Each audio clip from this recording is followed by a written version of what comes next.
नमस्कार दोस्तों, OCN network में आपका स्वागत है। मैं हूं ओमकार चौधरी।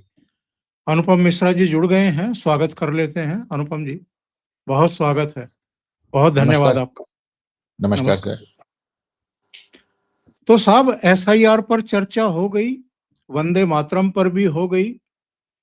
दोनों विषयों पर कांग्रेस ही घिरती हुई दिखाई दी। ये अलग बात है कि बाद में राहुल गांधी ने कह दिया कि नहीं नहीं, वो प्रधानमंत्री नरेंद्र मोदी का कॉन्फिडेंस पूरी तरीके से हिला हुआ है। मतलब लोकसभा चुनाव में वो तीसरी बार प्रधानमंत्री बन गए। 6 राज्यों में से 4 में उन्होंने अपनी सरकार बना ली। धड़ल्ले से दुनिया की सैर कर रहे हैं, महत्वपूर्ण फैसले ले रहे हैं, वक्फ पर संशोधित कानून पारित करा लिया, इम्पोज और कर पूरी दिया। पूरी पूरी दुनिया में सम्मानित भी हो रहे हैं। हाँ, 28 देश उनको सम्मानित कर चुके और प्रधानमंत्री नरेंद्र मोदी का कॉन्फिडेंस लूज हो रहा है। फिर उन्होंने और कहा कि और और हजरत मोहम्मद के 42वें वंशज स्वयं उन, उनकी गाड़ी चला रहे हैं। सोचें आप। उनकी गाड़ी चला रहे हैं। वो कॉन्फिडेंस लूज कर गए हैं। और और वहां पे अमित भी शाह, अब आज भी मैं देख रहा था। आज कहाँ इथोपिया पहुंचे हैं, वहां के प्राइम मिनिस्टर भी चला रहे हैं। हाँ हाँ, वो एयरपोर्ट पर उनको रिसीव करने के लिए हाँ, पहुंचे। हाँ। और ये गाड़ी भी चला और रहे थे, मैं देख। जी हाँ, जी हाँ। और राहुल गांधी की नजर में उन्हें जबरदस्त तरीके से डांटने वाले अमित शाह के हाथ कांप रहे थे।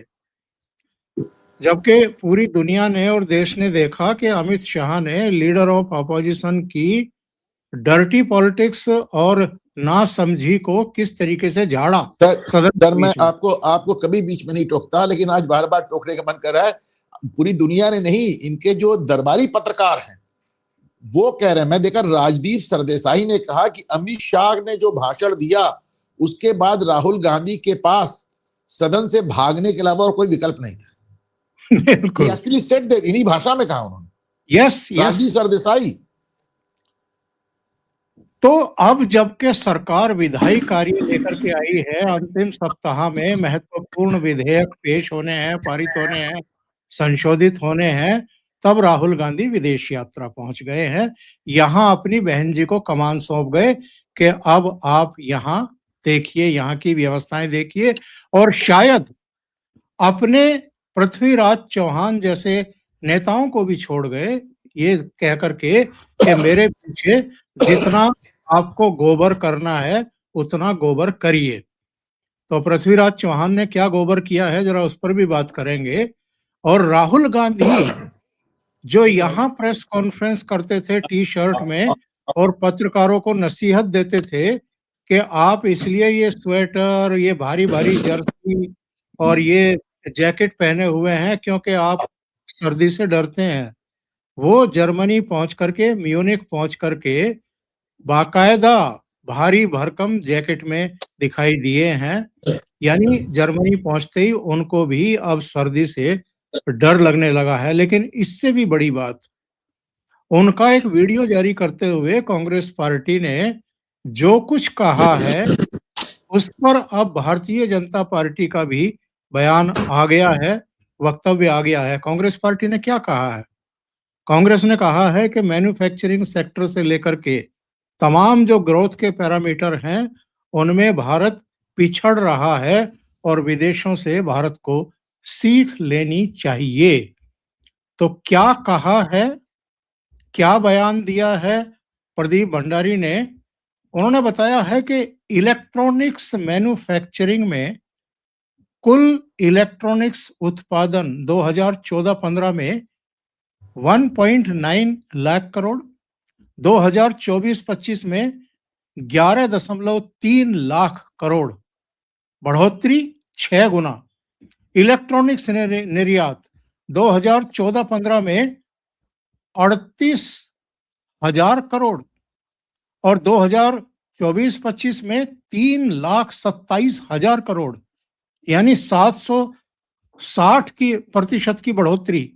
मोबाइल मैन्युफैक्चरिंग यूनिट्स में 2014-15 में केवल 2 यूनिट, 2024-25 में 300 यूनिट इस समय मोबाइल बना रही है। कुल बढ़ोतरी 14,900% की। मोबाइल फोन उत्पादन 2014-15 में 18,000 करोड़ और 2024-25 में 5,45,000 करोड़, जो 2928% बढ़ोतरी दर्ज करता है। मोबाइल फोन के निर्यात 2014-15 में 1,500 करोड़, जो अब 2 लाख करोड़ पर पहुंच गया है, यानी 13,233% की बढ़ोतरी। ऑटोमोबाइल मैन्युफैक्चरिंग 1991 बनाम 2024, 1991 में 2 मिलियन यूनिट्स बनते थे, 2024 में 28 मिलियन यूनिट व्हीकल बन रहे हैं, 1300% की बढ़ोतरी है। और भारत का अगला लक्ष्य क्या है? 2030 तक 50 मिलियन वाहन, 2047 तक 200 मिलियन वाहन। दुनिया के टॉप 2 ऑटो निर्माता। जी अनुपम जी, ये क्या बीमारी है राहुल गांधी को और कांग्रेस को? जब प्रधानमंत्री विदेश यात्राओं पर होते हैं, जब उनका वहां सम्मान हो रहा होता है, लगभग उसके आगे या पीछे या लगभग उसी समय राहुल गांधी विदेश यात्रा पर निकलते हैं और उसके बाद गलत बयानी करनी शुरू कर देते हैं। देखिए, 2-3 बातें हैं। राहुल गांधी क्या कह रहे हैं, वो क्या नहीं कह रहे हैं, इससे फर्क नहीं पड़ता। बस सिर्फ राहुल गांधी खुद बेनकाब होते हैं। जो उन्होंने कहा था कि मैंने प्रधानमंत्री का कॉन्फिडेंस हिला दिया, हकीकत ये बात उन्होंने 2024 के जब चुनावी नतीजे आए थे तो भी उन्होंने कहा था मैंने मोदी का कॉन्फिडेंस हिला दिया। उसके बाद क्या हुआ? उसके बाद दिल्ली हुआ, हरियाणा हुआ, महाराष्ट्र हुआ, बिहार हुआ, तो सब कॉन्फिडेंस आपको समझ में आ गया। अब वो फिर कह रहे हैं अमित शाह के हाथ कांप रहे हैं और प्रधानमंत्री का कॉन्फिडेंस हिला दिया। दूसरी बात, अभी जो आप बता रहे थे कि राहुल गांधी के विदेशी दौरे पे कांग्रेस ने बयान जारी किया है, सर इसमें थोड़ा सा मैं ये जोड़ना चाहूंगा, कांग्रेस ने बयान अपनी तरह से नहीं जारी किया, राहुल गांधी ने यह बयान जर्मनी में दिया है कि भारत में मैन्युफैक्चरिंग दुर्भाग्य से समाप्त हो रही है और हमको सीख लेनी चाहिए। यह बयान राहुल गांधी ने विदेश की धरती पर जाकर लिया है। इनफैक्ट मैंने आज इसको ट्वीट किया, मैंने इसको ट्विटर पे डाल के कहा है कि देश हो या विदेश, राहुल गांधी एक भी बयान बिना अपने देश को कोसे, बिना अपने देश को गाली दिए नहीं दे सकते। जहां तक पृथ्वीराज चौहान की बात है, उन्होंने पहले कहा कि ऑप्सिदूर में हम हारे, फिर आज उन्होंने एक नई बात कह दी, उन्होंने कहा हमको सेना की जरूरत ही नहीं है, छोटी मोटी सेना रखो, बाकी सैनिकों को किसी और काम में लगा दो। किस काम में लगा दो? मुझे ये समझ में नहीं आ रहा है कि ये कांग्रेस पार्टी क्या अगला चुनाव पाकिस्तान से लड़ने की प्लान कर रही है क्या? उसको कराची से, इस्लामाबाद, लाहौर से, रावलपिंडी चुनाव लड़ना है? इनकी एक भी बात, अब आप खुद ये भी आप बताए, कहते कि बीएमसी चुनाव होने वाला है और बीएमसी चुनाव के पहले इस तरह का बयान, ऐसा बयान कि जो हार्डकोर कांग्रेसी कार्यकर्ता हो उसका दिल भी हिल जाए, उसका दिल भी हिल जाए। मतलब ऐसे माहौल में कह रहे हैं कि भारतीय सेना को डिसबैंड कर दो, भारतीय सेना बर्खास्त कर दो, थोड़े बहुत रख के बाकी उनको किसी और काम में, किस काम में लगा दूं भाई? हाँ, इसके अच्छा ऐसा नहीं है पृथ्वीराज चौहान अपनी तरफ से कुछ ही कह रहे हैं, भारतीय सेना को बलात्कारी बता चुके हैं राहुल गांधी।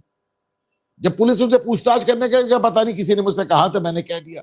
आपने देखा था वो संदीप दीक्षित भारतीय सेना अध्यक्ष को सड़क का गुंडा बता चुके हैं। बिल्कुल नहीं, संदीप दीक्षित क्यों बता रहे हैं आप समझिए ना, it flows from the top, ये ऊपर से शुरुआत होती है। किसी जमाने में नेहरू कहते थे सेना की जरूरत नहीं, आज ये कह रहे हैं कि सेना की जरूरत नहीं है। तो सब बड़ा दुर्भाग्य, बहुत दुर्भाग्य वाली बात है। मतलब देखिए, ये यहां बैठ के जो हम लोग बात कर रहे हैं, एक प्रोग्राम पे डिस्कशन कर रहे हैं, इससे हट के मैं कह रहा हूं, अभी कैमरा जब ऑफ हो जाएगा, जब हम आप बात नहीं कर रहे होंगे, तो अकेले में भी मेरा मन दुखता है ये सोचकर कि साहब ये हो क्या रहा है। देश की सबसे, इसको जीओपी कहते हैं, ग्रैंड ओल्ड पार्टी, कह रही है कि हम चुनाव, हम मतलब पूरी दुनिया बता रही है कि साहब हमने पाकिस्तान का क्या हाल किया, पाकिस्तान बता रहा है, फोटो आ रहे हैं और आप कह रहे हैं हम युद्ध हार गए, और फिर आप कहते हैं ऐसी सेना की आवश्यकता ही नहीं है। आपका नेता कहता है सेना बलात्कारी है, आपके बाकी लोग कहते हैं सेना अध्यक्ष सड़क का गुंडा है। ये उसके बाद पहले दिन से ऑप्शन दूर से ये लोगों ने अपना एक नैरेटिव चला रहे हैं लगातार, ये हमारे कितने प्लेन गिर गए, क्या गिर गए। मतलब मैं सीरियसली, देखिए ऐसा नहीं है, भाजपा तो शुरुआत से इतने साल विपक्ष में रही, जाने दें। अरे भाई, इंदिरा गांधी भी जो विपक्ष में थी उस तरह की बातें नहीं करती थी, राजीव गांधी भी जब विपक्ष में थे तो ऐसी बातें, मतलब ये तो एकदम नई बात शुरू कर दी साहब इन्होंने, ये तो एकदम शुद्ध देशद्रोह की बातें इन्होंने करनी शुरू कर दी। और उसके बाद ये कहते हैं कि साहब हमको वोट नहीं मिला, वोट चोरी हो गया। अरे वोट चोरी नहीं हो रहा है, कोई चोरी नहीं कर रहा है, तुम अपनी जेब से निकाल निकाल के वोट फेंक रहे हो दूसरी तरफ। हर बार 1 फुट गड्ढा खोदते हैं और अब तक 90 से ज्यादा फुट का गड्ढा खोद चुके और उसमें राहुल गांधी नीचे उतर चुके और कह रहे हैं कि साहब वोट चोरी हो रहा है। तो हर बार आप हर चुनाव के साथ 1 फुट गड्ढा खोदते जा रहे हैं, नीचे उतरते जा रहे हैं। तो आपको बचाएगा कौन? दूसरी बात ये है अनुपम जी, ये मनरेगा हो या कोई और योजना हो जिसको जनादेश मिला है सरकार को, वो उसमें बेहतरी के लिए कुछ प्रदर्शन, कुछ बदलाव कर सकती है। 1900 अगर 2047 का एक विजन रखा है कि तब तक हमें विकसित भारत बनाना है, तो ये जो एक संकल्प लिया है वो मौजूदा सरकार ने लिया है, जिसको इस देश की जनता ने जनादेश दिया है कि आप अपने हिसाब से जो जनता के लिए, राष्ट्र के लिए बेहतर है वैसी नीतियां बनाइए और उनको क्रियान्वित करिए। जो वायदे किए हैं उनको पूरा करके दिखाइए। तो मनरेगा का नाम पहले ना बदला गया हो या पहले से डे वन से यही नाम रहा हो, तो भी आप चलो, आप छाती पीट लो, आंसू बहा लो, लेकिन आप जानबूझ करके सदन को बाधित ही करना चाहते हैं। और मुझे ये भी समझ में नहीं आया, ये भी आप मुझे समझाइए कि महात्मा गांधी के नाम पर 4 वोट मिलते हैं क्या किसी पॉलिटिकल पार्टी को आज की तारीख में? तो महात्मा गांधी को केवल इसलिए कि आपने उनका उपनाम अपने नाम के साथ लगा रखा है, इसलिए आप महात्मा गांधी के नाम की कोई योजना परिवर्तित करके अगर किसी दूसरे नाम से लाई जा रही है, तो आप गला फाड़-फाड़ करके चिल्लाएँगे। देखें, पहली बात तो जो ये मनरेगा पे जो चेंजेस हुए हैं, वो चेंजेस इसलिए मैं अच्छे मानता हूं कि एक तरफ उन्होंने जो 100 दिनों की गारंटी थी उसको बढ़ा के उन्होंने 125 दिन कर दिया। अलबत्ता ये जरूर कर दिया जो बुआई और कटाई के 2 महीने होते हैं उस दौरान इसको हटा दिया, क्योंकि बुआई और कटाई में जब आप मनरेगा चलाते हैं तो खेतों में मजदूर नहीं मिलते, खेतों में मजदूर नहीं मिलते, खेती पिटती जा रही है। तो ये एक बड़ा अच्छा कदम मुझे लगा। रही बात उसका नाम बदलने का, प्रियंका गांधी ने कहा कि जब आप एक योजना का नाम बदलते हैं तो नई स्टेशनरी लगती है और देश को बड़ा नुकसान होता है। सोच के देखिए जरा, नई स्टेशनरी लगती है और देश को बड़ा नुकसान होता है। ये वो लोग हैं जिनकी सुरक्षा पे अरबों रुपया खर्च होता है। बहरहाल, तो मैंने कल अपने पॉडकास्ट में भी कहा था और आपके शो पे भी मैं दोहरा दूं कि नाम कैसे बदले जाते हैं। मैं बताता हूं उस समय इनकी देश की स्टेशनरी कहां गई थी। 1984 में राजस्थान कनाल को बदल के इंदिरा गांधी कनाल किया, उसको छोड़िए। 86 में आपने पालम हवाई अड्डे को बदल के इंदिरा गांधी इंटरनेशनल एयरपोर्ट के स्टेशनरी बदली होगी कि नहीं बदली होगी। 1989 में अन्नामलाई वाइल्ड लाइफ सेंचुरी को तुमने Indira Gandhi wild life sanctuary कर दिया। स्टेशनरी बदली कि नहीं बदली। कैनॉट प्लेस के इनर सर्किल का नाम राजीव सर्कस राजीव चौक कर दिया, आउटर सर्किल का नाम इंदिरा चौक कर दिया 1995 में। स्टेशनरी बदली कि नहीं बदली। फुलब्राइट स्कॉलरशिप जो दुनिया की सबसे बड़ी स्कॉलरशिप, उसको 2008 में आपने बदल के नेहरू फुलब्राइट कर दिया। स्टेशनरी बदली कि नहीं बदली। नेशनल ड्रिंकिंग वाटर मिशन को 1991 में Rajiv Gandhi national drinking water mission बना दिया। स्टेशनरी बदली कि नहीं बदली। नेशनल ओल्ड एज पेंशन को 2007 में Indira Gandhi national old age pension बना दिया। पता है ये लोग कह रहे हैं कि नाम कैसे बदल दिया। अरे भैया, अब उन्होंने अपने नाम पे तो नहीं रखा, तुम तो सब कुछ अपने ही नाम पे करने के लिए तुमने इतने नाम बदल डाले। एक नहीं, सैकड़ों एग्जाम, सैकड़ों, लिटरली से। रोड का नाम बदलना हो, बिल्डिंग का नाम बदलना हो, एयरपोर्ट का नाम बदलना हो, स्कीम्स का नाम बदलना हो, कैनाल्स का नाम बदलना हो, मतलब फॉरेस्ट का नाम बदलना हो, वाइल्ड लाइफ का नाम बदलना हो, आप चौराहों का नाम बदलना हो। अरे भाई, जितनी मूर्तियां लगी हैं इंदिरा गांधी, राजीव गांधी और नेहरू की, उतनी मूर्तियों में तो मुझे कभी कभी लगता है कि नया राष्ट्रपति भवन बन जाएगा। इतनी मूर्तियां उन्होंने लगा रखी हैं। तो ऐसे लोग जब ये कहते, मतलब मेरी तो एकदम इनकी बात समझ के बाहर। लेकिन चलिए ठीक है, आप विपक्ष में हैं, आपका काम विरोध करना, आप विरोध करें, उसमें कोई बहुत बड़ी बात नहीं है। लेकिन कम से कम देश को गाली ना दें। आज यही बात मैंने पोस्ट किया कि राहुल गांधी एक बयान ऐसा नहीं दे सकते, ना देश के अंदर ना देश के बाहर, जिसमें उन्होंने अपने देश को कोसा ना हो और उसको गाली ना दिया। और ये हर बार का राग हो गया है। हर बार उनको जाकर के यही तमाशा करना है और देश के खिलाफ, और फिर कहते हैं कि वोट चोरी हो गए। इन्होंने, प्रधानमंत्री नरेंद्र मोदी ने वोट चोरी कर लिया, भाई प्रधानमंत्री का तो एक-एक मिनट का शेड्यूल आप देखिए, उनका भाषण देखिए, इथियोपिया की पार्लियामेंट में भी जो भाषण दिया है, जहाँ-जहाँ वो जाते हैं, देश को गौरवान्वित करने वाले भाषण देते हैं, तथ्य रखते हैं, ग्रोथ स्टोरी बताते हैं और आगे का विज़न भी बताते हैं। और आप क्या कर रहे हैं? आप हर जगह जाकर के गोबर करते हैं। मुझे ये बताइए वो थोड़ा हल्के में रह गया पृथ्वीराज चौहान, इनके दिमाग में क्या है? क्या समझ में आता है आपके? मुझे सच में नहीं, मैं आपको ईमानदारी से बताऊं ओंकार से, मेरी तो सारी पत्रकारिता फेल कर जाती, मेरा दिमाग काम करना बंद कर देता है। और कोई no one in his right senses, कोई भी, अभी देखिए वो कह रहे थे एक दिन, हेमंत बिस्वा शर्मा कह रहे थे, कहते भाई राहुल गांधी जो कुछ भी कहते हैं और जो कुछ भी करते हैं उसको आप नोट कर लीजिए और एक साइकियाट्रिस्ट को दिखा लीजिए, उसके बाद उसकी रिपोर्ट ले लीजिए। वो तो खुलेआम राहुल गांधी को मेंटल, पागल, सब कुछ कहते रहते हैं, मैं ये सब नहीं कहना चाहता, लेकिन भाई ऐसे तो चुनाव नहीं लड़े जाएंगे, ऐसे तो ना चुनाव लड़े जाएंगे ना जीते जाएंगे। फिर तुम SIR के लिए रोते रहो, ईवीएम के लिए रोते रहो, वोट चोरी के लिए रोते रहो, तुम्हारा एजेंडा भी कोई नहीं मान रहा है, कोई इसको स्वीकार भी नहीं कर रहा है।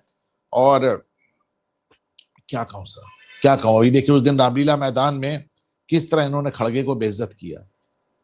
खड़गे साहब उठ के खड़े हो गए, सुरजेवाला ने उनके नाम का मतलब अनाउंसमेंट कर दिया कि अब खड़गे जी बोलेंगे, आदरणीय खड़गे जी बोलेंगे, परम आदरणीय खड़गे जी बोलेंगे। और जब खड़गे खड़े हुए तो सोनिया गांधी ने हाथ पकड़ के बैठा दे, बैठ जाओ भाई, मेरे लड़के ने कह दिया वो बोले। और उसके बाद सुरजेवाला ने कह दिया नहीं नहीं अब राहुल जी पहले बोलेंगे। राहुल जी जेब में हाथ डाल के मुस्कुराते हुए चले गए। तो आप लोग अपने, अच्छा कोई पहली बार नहीं, कोई पहली बार नहीं, नेहरू ने राजेंद्र प्रसाद को बेइज्जत किया, नेहरू ने पटेल को बेइज्जत किया, सोनिया गांधी ने सीताराम केसरी की धोती खोल के बाथरूम में बंद कराया, सोनिया गांधी ने प्रधानमंत्री नरसिम्हा राव की पार्थिव शरीर को बेइज्जत किया, बिल्कुल। राहुल गांधी इसके पहले मनमोहन सिंह को बेइज्जत कर चुके हैं, अब वो खड़गे को बेइज्जत कर रहे हैं। तो ये भाई इतना घमंड, इतना अहंकार, वो भी बिना किसी काबिलियत के। मैं तो ओंकार सर कभी कभी मुझे एकदम मेरा दिमाग काम करना बंद कर देता है, क्या कह रहे हैं, क्यों कह रहे हैं, किस लिए कह रहे हैं, इससे क्या हासिल करना। मुझे ले देकर एक ही बात लगती है कि नॉर्मली एक राजनेता जब बयान देता है तो राजनीति को ध्यान में रखकर देता है। इनके सारे बयान कुंठा से, ईर्ष्या से और फ्रस्ट्रेशन से निकलते हैं, उसमें राजनीति तो नहीं। मतलब मैं पढ़ कर के, देख कर के, सुन कर के आश्चर्यचकित रह गया जब पृथ्वीराज चौहान ने कहा कि हम तो पहले दिन ही ऑपरेशन सिंदूर के पहले दिन ही हार गए थे। भारत तो पहले दिन ही हार अच्छा गया देखिए, था। होता क्या है कि फिर ये सब पाकिस्तान इनको नैरेटिव बना के चलाता है। पृथ्वीराज चौहान के खिलाफ मुकदमा होना चाहिए और उठा इनको बंद कर देना चाहिए, जैसे नेहा सिंह राठौर के खिलाफ हुआ है। सोच के देखिए कि हमारे देश की जो वाणिज्यिक राजधानी है बॉम्बे, महाराष्ट्र का ये आदमी मुख्यमंत्री रहा है। मतलब ऐसा नहीं कि किसी राह चलते आदमी ने बयान दे दिया हो। उस दिन प्रियंका गांधी कह रही थी कि भाई किसने कहा मोदी तेरी कब्र खुदेगी, और हम तो नहीं जानते, किसी ने पब्लिक में दिया। वो इनकी जयपुर की महिला कांग्रेस की अध्यक्ष निकली।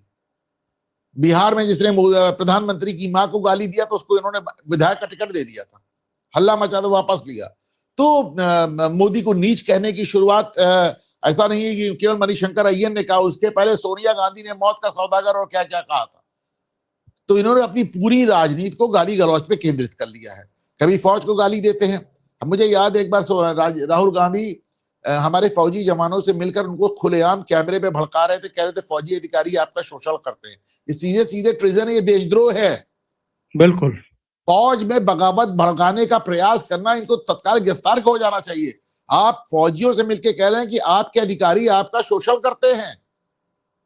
मतलब आप जेन जी से कहते रहते हो कि विद्रोह कर दो देश में, वही क्या कम है कि आप फौजियों से भी कहेंगे कि तुम भी विद्रोह कर दो। देखिए सितंबर 2024 में जब आतंकवादी करार दिया था, आतंकवादी कह दिया था बीजेपी के एक सांसद ने, तो मल्लिकार्जुन खड़गे ने प्रधानमंत्री को चिट्ठी लिखी थी कि इनको इनके खिलाफ कार्रवाई करिए। तो खड़गे को जवाब दिया था जेपी नड्डा ने 3 पेज की एक चिट्ठी लिख करके। उसका एक पैरा मैं आपके सामने रखता हूं। ये एक पैरे में उन्होंने बताया था कि आपके लोगों ने प्रधानमंत्री नरेंद्र मोदी को क्या-क्या कह रखा है। उन्होंने लिखा कि खड़गे जी, क्या-क्या नहीं कहा गया आपके नेताओं के द्वारा देश के प्रधानमंत्री के लिए। कभी कहा गया मोदी तेरी कब्र खुदेगी, कभी कहा गया नीच, कभी कमीना, कभी मौत का सौदागर, कभी जहरीला सांप, कभी बिच्छू, कभी चूहा, कभी रावण, कभी भस्मासुर, कभी नालायक, कभी कुत्ते की मौत मरेगा, कभी मोदी को जमीन में गाड़ देंगे, कभी राक्षस, कभी दुष्ट। मतलब इतनी गालियाँ बक रखी हैं मोदी को, उन्होंने सारा कच्चा चिट्ठा खरगे के मुँह पर मारा कि ये ज़रा गाली सुन लीजिए कि आपके लोगों ने मोदी जी के बारे में क्या-क्या कह रखा है। तो इनका तो एक्चुअल में ऐसा लगता है कि मोदी के प्रति इस हद तक इसमें फ्रस्ट्रेशन एक चीज खड़गे भूल गए, इसमें एक चीज भूल गए नड्डा साहब। राहुल गांधी ने तो एक रैली में ये भी कहा था कि 2024 में कि चुनाव हारने दीजिए, इनको दौड़ा के पब्लिक डंडों से मारेगी। हाँ, डंडों से मारेगी। यस, ये भी कहा था। तो ऐसा लगता है कि फ्रस्ट्रेशन में इनका दिमाग भन्नाया हुआ है, सोचने समझने की शक्ति खत्म हो चुकी। किसी दिन इनके दिमाग ना फट जाए, क्योंकि अभी तो भारत की जनता का मूड किसी तरह के चेंज का लग ही नहीं रहा है। और जिस तरह राज्यों के नतीजे आ रहे हैं, उसमें तो ये और पगलाएँगे। अभी बंगाल में भी अगर वैसा ही नतीजा आ गया जैसा बिहार में, दिल्ली, महाराष्ट्र और हरियाणा में आया, उसके बाद क्या हाल होगा इनका? देखिए, राहुल गांधी के दिमाग में एक बात है। अभी मैं देख रहा था शकील अहमद, इनके जो पुराने कांग्रेसी जिन्होंने अभी इस्तीफा दिया है बिहार में, वो एक बात कह रहे हैं कि भाई 2004 में हम कांग्रेसियों को उम्मीद नहीं थी कि हम जीत जाएंगे। इंडिया शाइनिंग का कैंपेन लेके अटल बिहारी आए थे, माना जा रहा था भारतीय जनता पार्टी की तीसरी बार सरकार बनेगी अटल बिहारी की। कांग्रेस जीत गई, बिल्ली के भाग से छीका फूटा। तो क्या उसके बाद से कांग्रेस में एक धारणा रह गई कि हमको कुछ नहीं करना, हमें बस बैठे रहना, आगे पीछे भाजपा को जनता ही हटा देगी। चलिए, आप कुछ ना कीजिए, अगर आपकी यही सोच है तो कुछ ना करिए, परंतु आप इस तरह के बयान देके जनता को भड़काइए तो नहीं अपने खिलाफ। आप तो अपने ही खिलाफ जनता को भड़का रहे हैं। बिल्कुल। और अनुपम जी, प्रोग्राम के आखिरी इस हिस्से में ज़रा एसआईआर की बात भी कर ली जाए। अभी 5 राज्यों के एसआईआर के चरण पूरे हो गए और कुछ राज्यों में अभी बचे हुए हैं। और इनके जो नतीजे आए हैं, उसका कुल मिलाकर के अगर निकालें, तो करीब 1 करोड़ नाम कट गए हैं। और ये जो अवधि बढ़ाई है, तमिलनाडु, गुजरात, मध्य प्रदेश, उत्तर प्रदेश, छत्तीसगढ़, अंडमान, इन 6 राज्यों में अवधि बढ़ाई गई है। पश्चिम बंगाल, राजस्थान, गोवा, लक्षद्वीप, पुडुचेरी में 1 करोड़ मतदाता कट गए हैं। अकेले बंगाल में जितने कटे हैं, उनकी संख्या करीब 58 लाख के आसपास बताई जा रही है। राजस्थान में 44 लाख कटे हैं। लेकिन बंगाल के बारे में कुछ चुनाव आयोग ने दिशा निर्देश जारी किए हैं, संदिग्ध मानते हुए 1 करोड़ 71 लाख मतदाताओं की जांच नए सिरे से करने के लिए कहा है। ये स्थितियां परिस्थितियां क्यों निर्मित हुई हैं आपके हिसाब से बंगाल में? उसके बाद जरा उत्तर प्रदेश पर आते हैं, जहां योगी जी ने कहा कि 4 करोड़ कट रहे हैं और वो बीजेपी के समर्थक वोटर हैं जिनके कटे हैं। ऐसा कैसे हुआ? देखिए, जहां तक देश भर की बात है, जो ये 1 करोड़ नाम कटे हैं, इसमें जो सबसे बड़ी संख्या है, जो सबसे बड़ा अनुपात है, वो मृतक लोगों का है। ये बड़ा दुर्भाग्य है कि अभी तक जो 1 करोड़ कटे हैं, तो मैं फिर कह रहा हूं, इसमें जो सबसे बड़ी संख्या है वो मृतकों की है। तो आप मृतकों का नाम तक नहीं, ये दिखाता है एसआईआर कितना आवश्यक। नंबर 2 पे जो सबसे बड़ी संख्या है वो ऐसे लोगों की जो कहीं ना कहीं पलायन कर गए हैं, जिन्होंने अपना वोट कहीं और ट्रांसफर करवा लिया है, डुप्लीकेट वोटर्स भी हैं। और फाइनली वो लोग नजर आ रहे हैं जो जिनको लोकेट करना मुश्किल है, जाहिर सी बात है वो घुसपैठी हैं। तो यानी आप चारों ही कैटेगरी आप देख लें तो आपको समझ में आ गया कि एसआईआर कितना अधिक आवश्यक था। रही बात जो योगी ने कहा, उन्होंने कहा कि साहब जो ये वोट गायब हुए हैं, इसमें 80 से 90% भारतीय जनता पार्टी के वोट्स हैं। तो खैर चलिए, इसको मैं नहीं कहता। वो आप देखिए, ऐसे लगता है कि अखिलेश यादव योगी से ही सीखते हैं। एक दिन पहले तक वो कह रहे थे कि हमारे वोट काट दिए गए, जैसे योगी का बयान आने लगा वो कह रहे हैं भाजपा की वोट कट गए। तो अखिलेश आज तक यही नहीं तय कर पाए वोट कटे किसके। दूसरी बात, इसमें तो दो राय नहीं, उत्तर प्रदेश में थोड़ा सा लोगों में एक वो देखा गया है कि साहब आपको फॉर्म दे दिया जा रहा है, उसके बाद भी आप भर के नहीं दे रहे हैं। ऐसा मैंने खुद भी व्यक्तिगत रूप से कई जगह देखा है। ऐसे में उत्तर प्रदेश में जो ये डेट बढ़ाई गई है, ये बड़ी आवश्यक थी, बड़ी आवश्यक थी। और मुझे पूरी उम्मीद है कि अब कम से कम ये कैटेगरी तो खत्म होगी कि साहब फॉर्म लेके बैठ गए और आप उसका जवाब नहीं दे रहे हैं।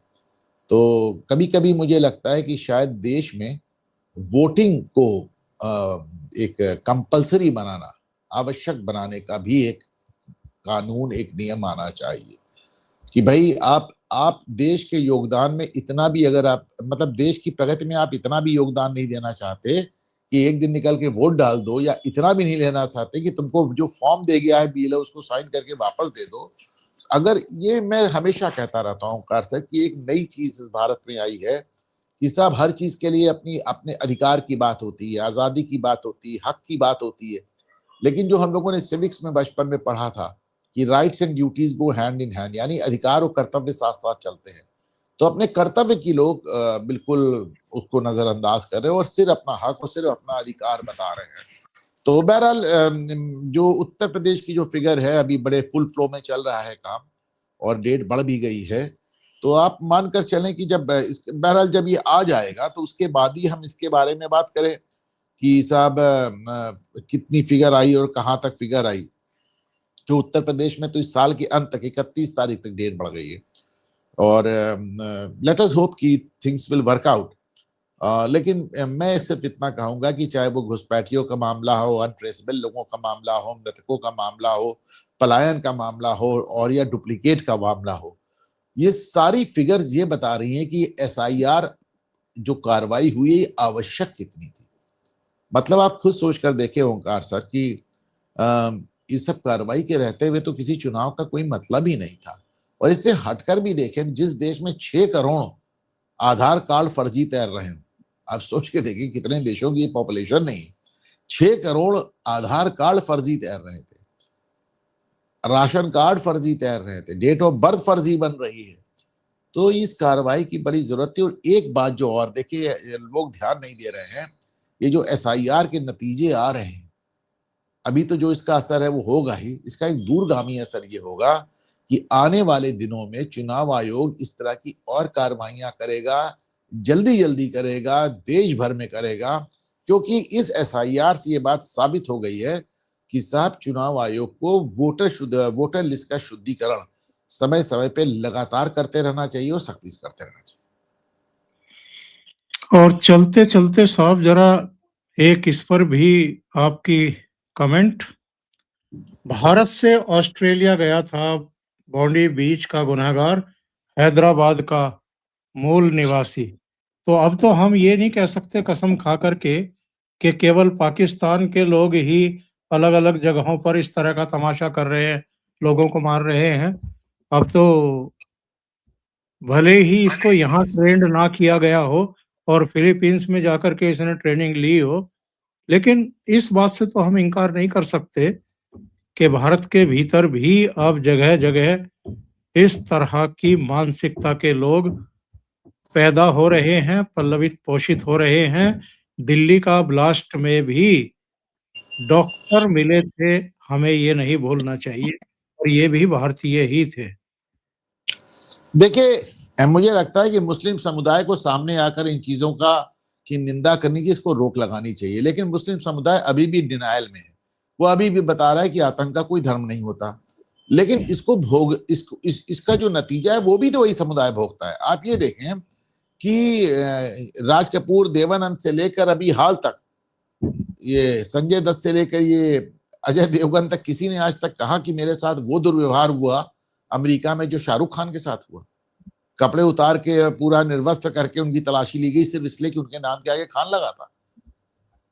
तो भाई अगर आप इस बात को सीरियसली नहीं लेंगे तो बात समझिए, बात अब केवल भारत तक सीमित नहीं है ओंकार सर। दुनिया के तमाम देश इसको लेकर बहुत सीरियस हो रहे हैं, इसको लेकर बहुत गंभीर हो रहे हैं। और अगर अभी भी आप डिनायल में रहेंगे, अभी भी आप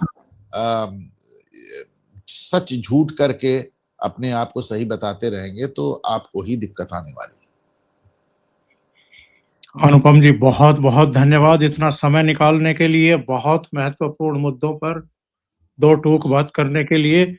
और दर्शकों से ये निवेदन है, आपको ये चर्चा अगर अच्छी लगी है तो लाइक जरूर करें, इस वीडियो को फॉरवर्ड करें, साझा करें अपने मित्रों के साथ ग्रुप्स में। अभी तक चैनल आपने सब्सक्राइब नहीं किया है तो सब्सक्राइब करना ना भूलें, बेल आइकॉन को दबाना भी ना भूलें, उसमें भी ऑल वाला बटन दबाया करें ताकि आपको आगे आने वाले सभी प्रोग्राम के नोटिफिकेशन मिल जाए। अनुपम मिश्रा जी का चैनल है घूमता आईना, उसको सब्सक्राइब करें, उनको सहयोग करें। बहुत अच्छे विषय लेकर के आते हैं और डेली रात्रि में लाइव आते हैं। बहुत बहुत धन्यवाद Anupam ji, thank you so much. Thank you sir. नमस्ते।